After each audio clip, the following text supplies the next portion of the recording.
इसी तरह मेरे भाई, जब इंसान पैदा होता है, अल्लाह कहते हैं मैंने दो हिस्सों में बांट दिया, फजअल मिन्हु ज़ौजैनि ज़कर वल उन्सा, किसी को मर्द बनाया किसी को औरत। ये इसलिए अल्लाह एक ही जिन्स पैदा कर सकता था ना, एक ही जिन्स होती तो किसी की तरफ कोई अट्रैक्शन नहीं होती है। तो अल्लाह ने बनाई है भाई, नर मादा अल्लाह ने पैदा किए, क्यों? ताकि दोनों की एक दूसरे की तरफ अट्रैक्शन ना हो, इसलिए पैदा की है अल्लाह ने।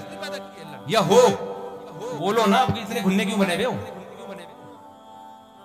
अब अगर कोई ये चाहता है कि मेरे दिल में औरत का ख्याल ना, मैं इतना नेक बन जाऊं, एक्चुअली मैं बिल्कुल इतना तबलीग में मैं 4 महीने लगाऊंगा ताकि मैं बहुत शरीक बन जाऊं, तो ये पागल है, ये फितरत से बगावत कर रहा है। तो पता नहीं क्या बने, वो बन जाएगा वो जो मैंने कैंप में 2 देखे थे।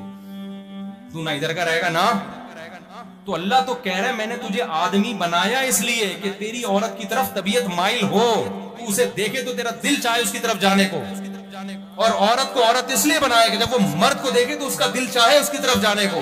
लेकिन अल्लाह ने कहा कि इसमें एक भंगियों, चमारों, गधे घोड़ों वाला तरीका है, एक इंसानों वाला तरीका है। गधे घोड़ों का भी दिल चाहता है, गधा का दिल चाहता है गधी को देख के, घोड़े का दिल चाहता है घोड़ी को देख के।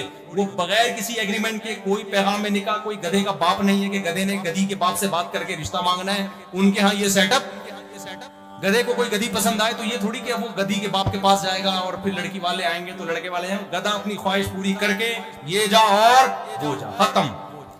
तो एक गधे घोड़ों वाला तरीका है जो गर्लफ्रेंड बनाते हैं, ये गधे घोड़ों वाला तरीका है।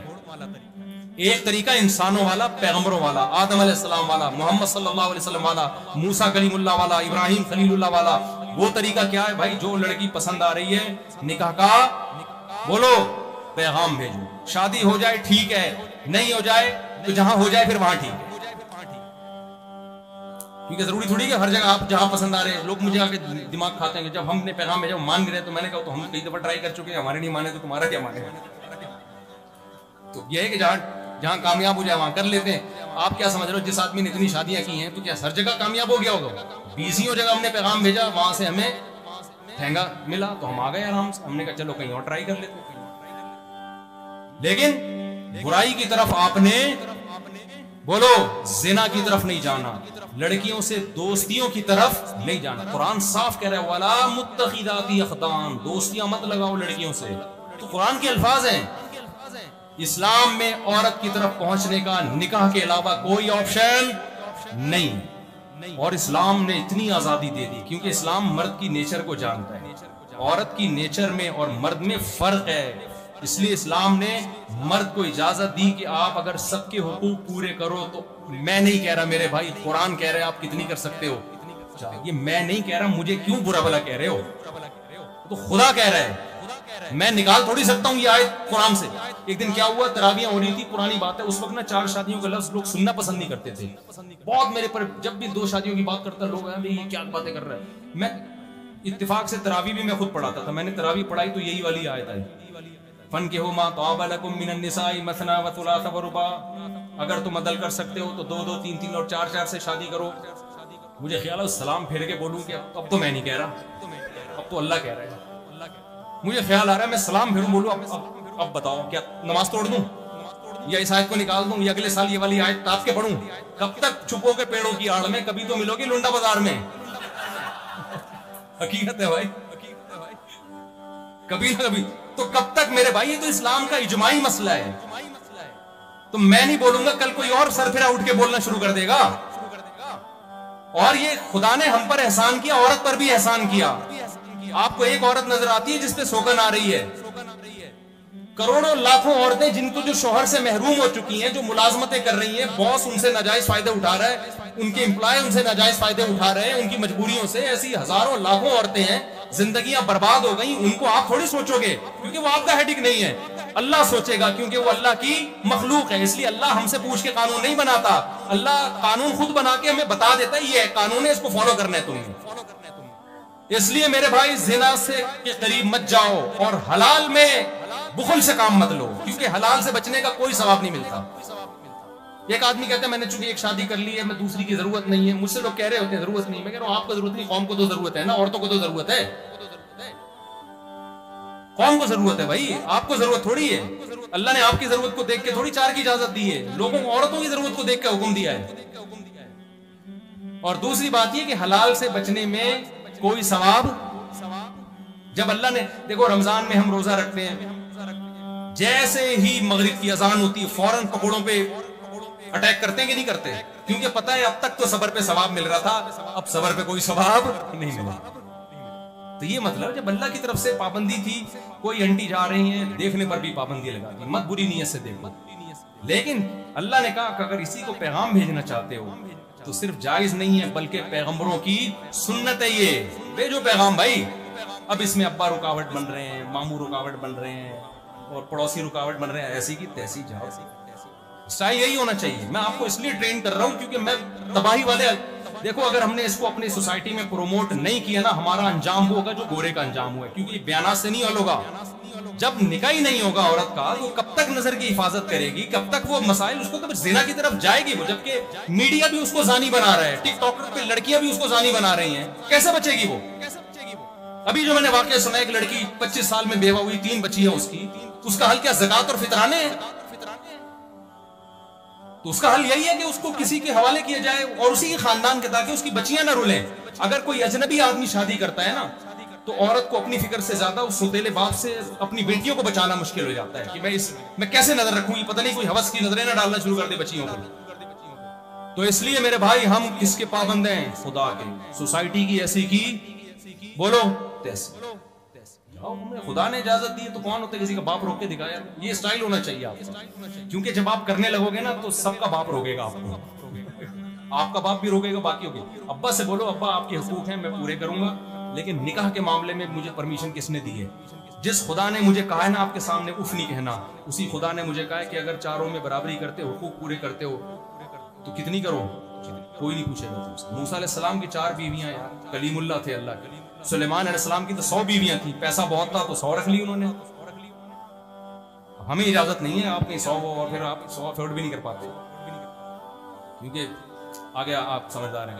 तो और ये दिमाग से निकाल दो, लेकिन हुकूक भी पूरे करने हैं। मैं नहीं कह रहा कि ऐसे लगा के छोड़ दो उनके। तो इसलिए मैं नौजवानों को कह रहा हूं कि मत सुनो, जिना से बचो, मेरे बुराई नहीं करो। हलाल में अल्लाह ने आपके पास ऑप्शन रखा, गैर मुस्लिमों ने हलाल को ऑप्शन जब अपनी सोसाइटी से खत्म किया तो वलदुज़्ज़िना, बच्चों की भरमार हो गई। चाहते हो कल यही हो तुम्हारी सोसाइटी के साथ? नहीं चाहते तो बिल्कुल जो इस्लाम ने कहा है उसको फॉलो।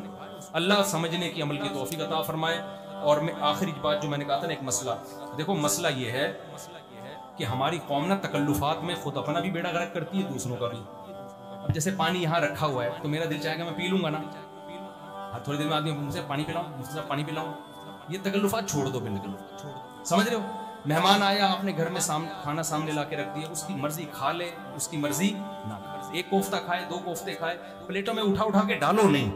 ये देखने में अखलाक बहुत अच्छे लगते हैं, लेकिन ये सिर्फ तकल्लुफात हैं। तो मेहमान से पैसे थोड़ी ले रहे हो कोफ्तों के, तो वो अपनी मर्जी से जितना खाना होगा खा लेगा ना। इतनी बड़ी टेंशन है ना हमारे, मेरे लिए, जहां जा रहे हैं चाय पिलाओ, सब आपको जूस ले आऊं मैं? नहीं भी जूस, लस्सी ले आऊं? नहीं लस्सी नहीं। आइसक्रीम ले आऊं? नहीं आइसक्रीम। अच्छा फिर खाना ले आऊं? मेरा दिल चाहता है इसको पकड़ के अब तोड़ दूंगा। यार मैं भी तो मुंह है ना, अल्लाह ने मुझे भी मुंह दिया है, मैं जो खाना होगा बोल दूंगा, मुंह से फूट दूंगा। यार इतना ज्यादा लोग टेंशन देते हैं, दे तो मोहब्बत रहे, फिर मोहब्बत में कूट भी नहीं सकते ना अगला। लेकिन ये हमारे यहाँ गोरों में ये चीज बड़ी अच्छी है। मैंने कहा ना गोरों में सारी चीजें बुरी नहीं है, कॉन्सेप्ट गलत है, लेकिन कुछ चीजें बड़ी अच्छी हैं। उनके यहाँ ये तकल्लुफात नहीं है, ये चीजें नहीं है उनके यहाँ। एक दफा वो तो पूछते ही नहीं, वो ना तो अपना अपना खर्चा चल रहा है। लेकिन अगर पूछेंगे भी ना तो ये हमारे वाले तकल्लुफात नहीं है, पूछ पूछ के बंदे को मार दो। अंधी के बच्चा हुआ, चूम चूम के जान से ही मार दिया उसने, नजर तो आ नहीं रहा था उसको। तो ये तकल्लुफात से अपनी जिंदगी को क्या करो। मेहमान आ गया, खाने का पूछो, 2-3 दफा पूछ लो, ताकि ऐसा ना हो शर्म में और कह दिया नहीं तो फिर नहीं, समझ रहे। और लाके रख दिया तो जो खाना है खा ले। उसके बाद एक दफा तो मैं लड़ते लड़ते बचा हूं, मैंने कहा मैं नहीं खाऊंगा, लाया, फिर खाना भी खिलाया जबरदस्ती, फिर मीठा, मैंने कहा मैं नहीं खा सकता मीठा, मैं नहीं खाऊंगा, मैं मर जाऊंगा मेरे भाई, मैंने सोना भी है जाके। नहीं जी आपको खाना पड़ेगा, आपको खाना पड़ेगा, 1 चमचा तो ले आप, 2 चमचा, 1 चमचे के बाद और ले आप। तो फिर ना आदमी डिप्रेशन में जाता। तो ये तकल्लुफात से अपनी जिंदगी को क्या कर दो।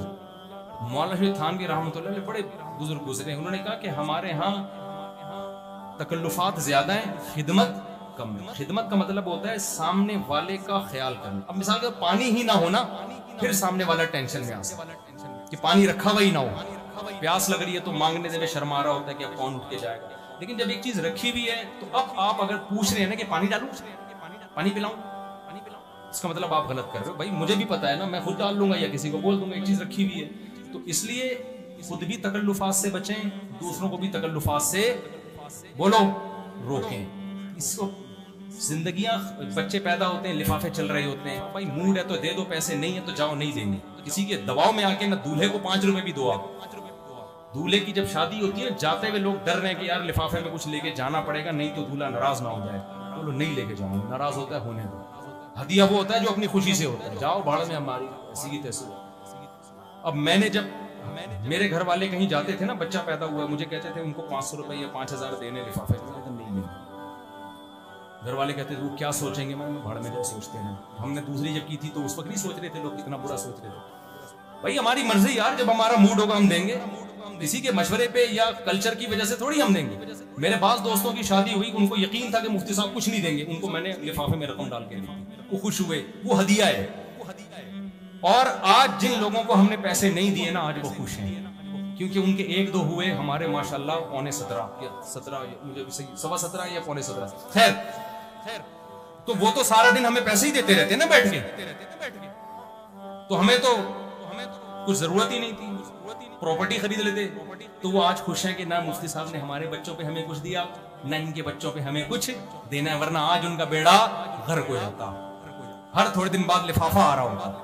तो ना, जब मैं पहली शादी हुई थी, मैं जब दूल्हा बना था, मैंने लोगों को दावतनामे पे लिख दिया कि मुझे कोई गिफ्ट ना दे, लिफाफे में कोई पैसे न लेकर आए। तो सिर्फ एक बूढ़े बाबा थे, वो जबरदस्ती दिए तो उनके इकराम में ले लिए, वरना पाबंदी लगा दी। आज वो खुश हैं कि अगर हम दे देते ना तो फिर ये तो बार बार देते ही रहने, खत्म ही नहीं हो रहे मुफ्ती साहब तो, ठीक है ना। अब जब भी वो आते हैं तो उनको पता है फ्री में जाना है, खाना खा के वापस आना है। तो भाई जिंदगी सुकून की गुजारो, खुद भी टेंशन में नहीं रहो, दूसरों को भी टेंशन मत दो। ये लिफाफे बाजियां वलीमों में, शादियों में पाबंदियां लगाओ इनके ऊपर, ऐसी की तैसी है, फिर बच्चे स्पीड से पैदा, तो आपका सारा खर्चा इसी पे होगा, इधर उधर देना नहीं पड़ेगा। सुभानअल्लाह व बिहम्दिही अशहदु अल्ला इलाहा इल्ला अंता अस्तगफिरुका व अतूबु इलैक। अल्हम्दुलिल्लाहि रब्बिल आलमीन वल आक़िबतु लिल मुत्तक़ीन वस्सलातु वस्सलामु अला रसूलिल करीम व अला आलिहि व सहबिहि अजमईन। रब्बना आतिना फिद दुनिया हसनतन व फिल आखिरति हसनतन व क़िना अज़ाब